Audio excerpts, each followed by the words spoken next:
তো আর আমি মূলত আজকে 20 বছর ধরে গাড়ি চালাচ্ছি, তো মোটামুটি এটা আমার একটা সাহস আছে। আর ওরকম জায়গায় আমরা তো যাত্রী বুঝা যাত্রী টান দিই, আর সব জায়গায় আমরা চলি। 5 তারিখের পরে কয়বার ধরছে আপনাকে ডাকাইতে? 5 তারিখের পরে আমাকে একবারে অ্যাটাক করছে। আপনাকে ধরে কি বলে?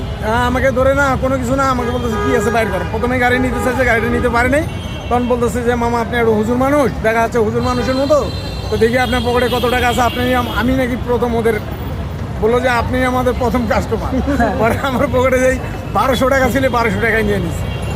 এই ঘটনাটা হচ্ছে যাত্রাবাড়ির এখানে ফ্লাইওভারের নিচে 2-1 দিন পর পর এই ঘটনাটা ঘটে এখানে রাত্রেবেলা। কয়জন ছিল? অনেকের কপে না, 2 জন ছিল। কেমন বয়স, কেমন আছে? বয়স মোটামুটি 28-30, মানে টিপ চাকু ছিল হাতে। যদি টাকা দাও নাহলে কিন্তু মারা দিয়ে দিব। অনেকের মারা দিতেছে, চোখের সামনে দেখলাম 2-3 জনের পার দিয়ে দিচ্ছে।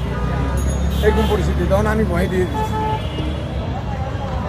সারাদিন ইনকামে যা ছিল তাই যা আছে সব নিয়ে গেছে। ওই যে বললাম যে 1200 টাকা ইনকাম করছি, 1200 টাকা নিয়ে বলেন না এগুলো রমজানে বাজার টাজার করবো বলছি, কিন্তু ওরা কি এইসব কথা শুনবে?